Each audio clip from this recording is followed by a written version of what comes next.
नमस्कार, मैं सुनील राणा। आप देख रहे हैं न्यूज़ वन शामली। आइए रुक करते हैं इस वक्त की बड़ी खबर का। पाकिस्तान से भारत आई सीमा हैदर स्टोरी टेलर मर्डर के बाद बंगाल हिंसा मूवी में दिखेगी। सीमा हैदर को फिल्म ऑफर करने वाले अमित जानी से खास बातचीत, बंगाल हिंसा पर होगी अगली फिल्म। आपको बता दें, सीमा हैदर को अपनी फिल्म में टेलर मर्डर स्टोरी में अंडर कवर एजेंट का रोल देने वाले अमित जानी बंगाल हिंसा पर मूवी बनाने की तैयारी कर चुके हैं।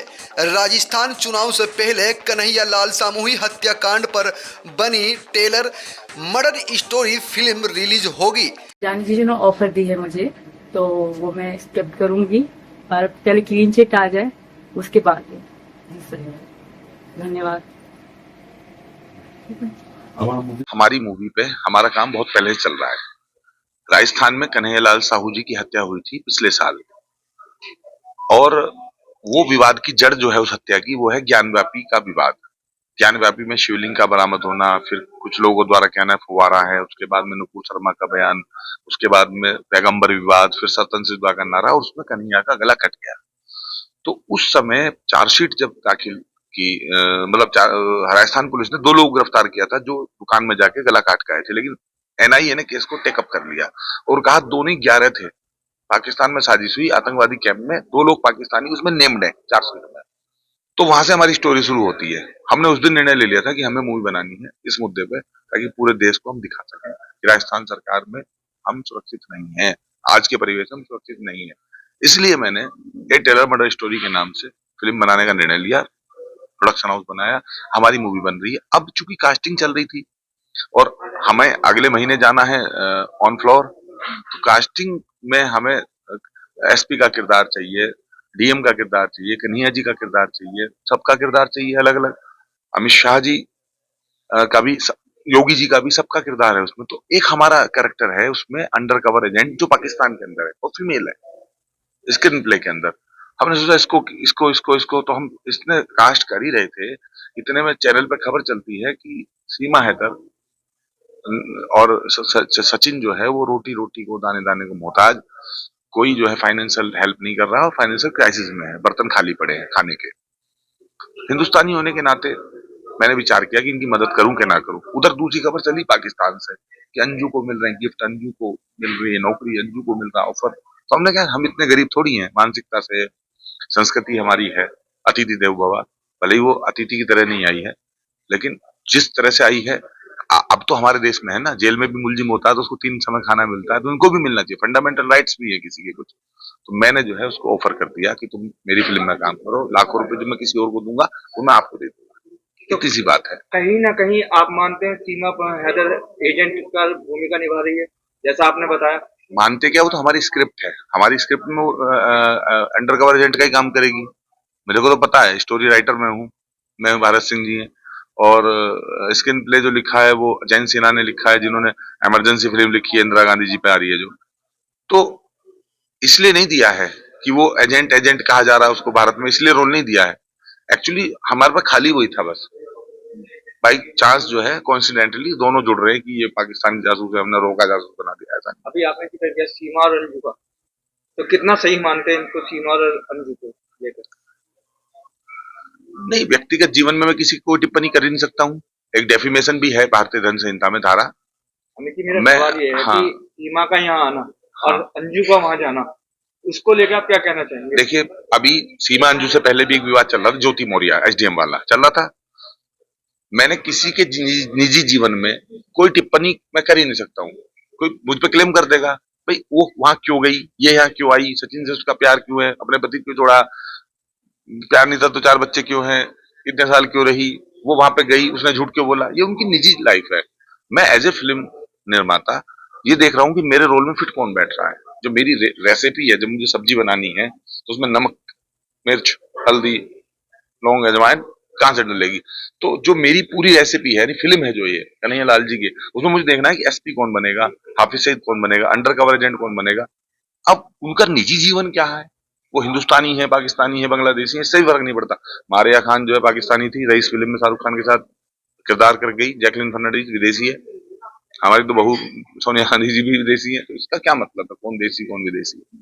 राजनीति से लेकर प्रोड्यूसर बनने तक का सफर, ये आइडिया कहाँ से आया और कुछ फिर नहीं, कब वो आया? अलग है, ये अलग है। वो राजनीति पैशन है, समाज सेवा की एक का जज्बा है, संघर्ष है, उसमें मुकदमे हैं, जेल है, लाठीचार्ज है, बहुत संघर्ष किया है जीवन में।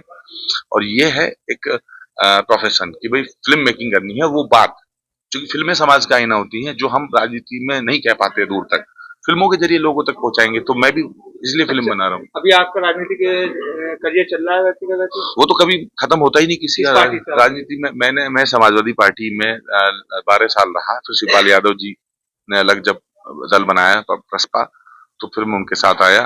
अब वो सपा में चले गए, मैं जा नहीं सकता हूँ, क्योंकि 6 साल हमने समाजवादी पार्टी को बुरा भला कहा, अखिलेश जी को बुरा भला कहा, शिवपाल जी के लिए। तो अब जिसको बुरा कहा उसको भला कैसे कहूँ, जिसके जिसका विरोध किया 6 साल, अब उसको नेता कैसे कहूँ। तो मेरी मजबूरी थी, उनका तो परिवार था, वो एक हो गए, मेरी मजबूरी है, मैं खुददार हूँ। अगर आपको भाजपा से कहा जाता है तो क्या आप भाजपा ज्वाइन करेंगे? देखो, पार्टी में कोई ज्वाइन नहीं करने वाला अभी फिलहाल, ना मेरा को मन है, ना पार्टी ज्वाइन करने के लिए मैंने कोई आवेदन दिया। लेकिन मैंने भी 2 दिन पहले, आप लोगों ने दिखाया, गाना भी लॉन्च किया है, मोदी योगी लाए हैं 6 दिन नाम की नगरी। मैं चाहता हूँ जब तक मैं जीवित हूँ इस देश में वही सरकार रहे जो हमारे पवित्र ज्योतिर्लिंग को फुवारा ना कहे, जो हमारी राम मंदिर को बाबरी मस्जिद ना कहे, बस। तो आप भाजपा के ऑफर को एक्सेप्ट करेंगे या नहीं करेंगे? मैं तो जाऊंगा, अगर मुझे कभी कोई राजनीतिक दल ज्वाइन करना पड़ा जीवन में, तो मैं भाजपा ही ज्वाइन करूंगा। लेकिन कब करूंगा, अभी मेरा ऐसा कोई मन नहीं है राजनीति करने का कि अभी मैं जाऊं, कल मैं आवेदन करूं, परसों मुझे टिकट चाहिए या मुझे संगठन की बैठक में शामिल होना, ना।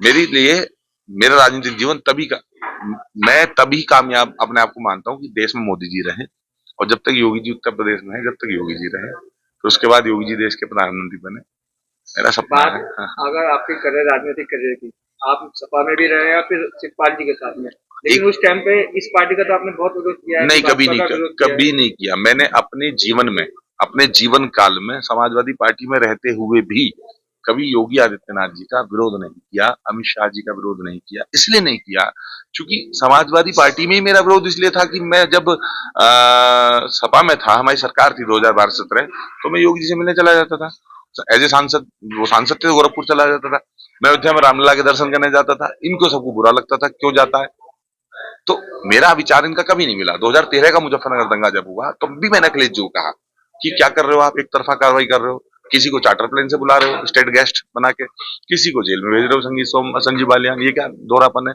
तो मैं हमेशा इनके बीच में रहा, ऐसे दांतों के बीच में जीभ रहती है, अपना जमीर मार के मुझे रहना पड़ा संबंध नहीं माने के लिए। संबंध इसलिए क्योंकि चाचा से मेरे संबंध थे, मैं चाचा के सामने कभी नहीं बोल सकता, ना आज बोल पाऊंगा।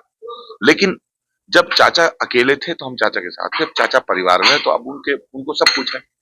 अब तो उन पर पार्टी है, भतीजा है, साइकिल है, राष्ट्रीय महासचिव है, तो अब उन्हें लाव लश्कर की आवश्यकता थोड़ी है। अब उन्हें कुछ नया थोड़ी बनाना है, कुछ बिल्डअप थोड़ी करना है कि उन्हें जो है सीमेंट, सरिया, रोड़ी, बदरपुर मजदूर चाहिए। अब तो उनके पास सब कुछ है। तो जब वो संपन्न है, अमर सिंह जी ने मुझे एक बात सिखाई, मैं उनका शिष्य रहा हूं, उन्होंने मुझे एक बात सिखाई कि मैं अमिताभ बच्चन के पास तब गया जब वो मेगा स्टार नहीं थे, सुपरस्टार नहीं थे। मैं अंबानी के पास तब गया जब वो क्राइसिस में थे। मैं जब ताकत में कोई व्यक्ति आ जाता है तब उसके साथ नहीं जाता हूं।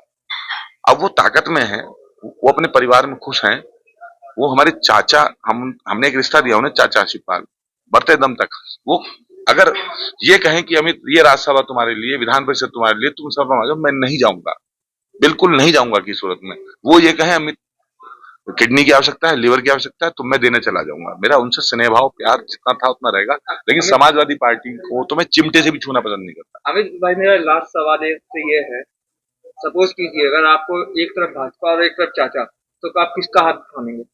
पॉलिटिकल तौर पे मैंने कहा ना, अगर मैं कभी किसी पार्टी में जाऊंगा तो बीजेपी में ही जाऊंगा, बीजेपी के अलावा किसी पॉलिटिकल पार्टी में मैं उसके साथ नहीं जा सकता हूं जो ये कहे। ज्ञानवापी में जब शिवलिंग बरामद हुआ, प्रकट हुआ, तो अखिलेश जी का क्या बयान था? अखिलेश जी ने कहा कि कहीं भी झंडा लगा लो, पत्थर रखे तो शिवलिंग हो जाता। तो मैं भोलेनाथ का भक्त हूँ।